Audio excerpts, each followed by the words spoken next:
Se essa moda pega, o ministro Luiz Barroso foi dar uma palestra no sábado, na Inglaterra. Chegou lá, começou a palestrar. Quando ele começou a falar, as pessoas começaram a chamar ele de mentiroso. Em público, na frente de todo mundo. Isso é com repórter internacional, tudo filmando. E as pessoas chamando ele de mentiroso. Por quê? Fala agora sobre as reações essas que aumentaram contra ministros do Supremo. É aí uma demonstração, uma ação de insatisfação. Nesse fim de semana, né, Paulo? Inclusive, um dos ministros foi chamado de mentiroso, é isso? Exatamente. Foi o que aconteceu com o ministro Luiz Roberto Barroso. Luiz Roberto Barroso, durante uma palestra. Essa palestra foi sábado, ela foi promovida pela Oxford, a Universidade de Oxford, lá na Inglaterra, onde ele não mede esforços para alfinetar o Brasil lá fora. Mais uma vez, né? Mais uma vez ele fala para um público lá de fora e ele fala mal do Brasil. Mas vamos ver o que de fato ocorreu neste último sábado. Observem. Do TSE, eu precisei lidar com a pandemia, precisei oferecer resistência aos ataques contra a democracia e impedir esse abominável retrocesso que seria a volta ao voto impresso com contagem pública manual, que sempre foi o caminho da fraude no Brasil. Isso é mentira. O discurso oficial era, abro aspas, voto impresso com contagem pública manual, fecho aspas, ponto. É só olhar. Abro aspas, mentira. Esse é um dos problemas que nós estamos enfrentando no Brasil, um déficit imenso de civilidade. Mas isso é mentira, ministro, é mentira. Pelo amor de Deus. Teve um rapaz também que contestou o ministro, Alexandre Kuntz, que veio da Irlanda para participar desse evento, levou 10 horas de carro e foi expulso do local, porque manifestou o quê? Como é que vamos confiar nas eleições com ministros que soltaram Lula comandando a auditagem dos votos?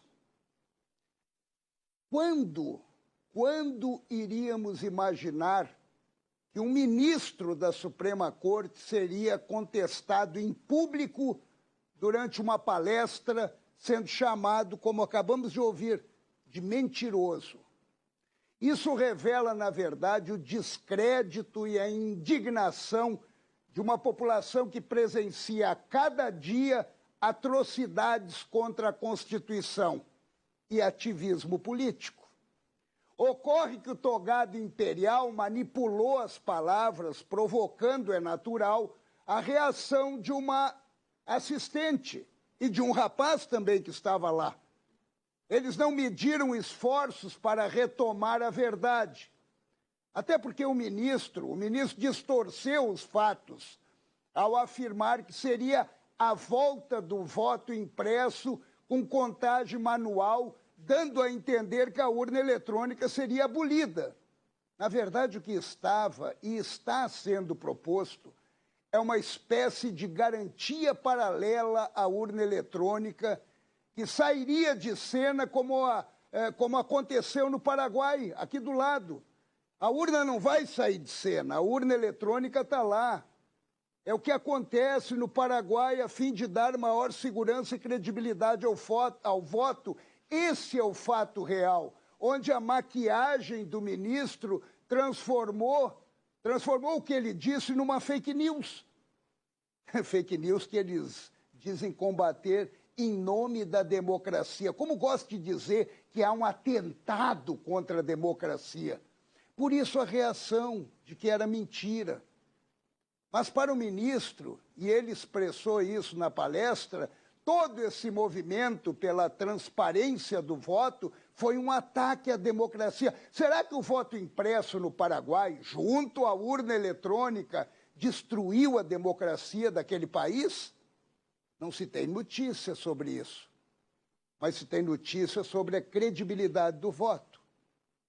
E quando contestado, como aconteceu, foi chamado de mentiroso, falou que o país perdeu a civilidade devido ao pensamento conservador que capturou grosserias e ataques. Ou seja, distorcem os fatos e exigem que todos se calem. E se não se calem, expulso ou preso. Mostram também um total distanciamento de suas funções de guardião da Constituição. Está ficando indigno este comportamento de determinados togados, tanto que estão sendo rejeitados em eventos, como ocorreu com o presidente do STF, Luiz Fux, que foi desconvidado para uma palestra em Bento Gonçalves, do Rio Grande do Sul. O mesmo aconteceu com a ministra Carmen Lúcia e o ministro Dias Toffoli, que tiveram que cancelar a ida para Gramado, também no Rio Grande do Sul, pela reação popular contra a presença deles numa solenidade da cidade. Pois é. Ainda lá fora estão acreditando, porque não tem exatamente a realidade daqui, mas tem gente que começou a reagir. Da Suprema Corte deveria vir o sentimento de respeito, admiração e proteção ao brasileiro de verdade.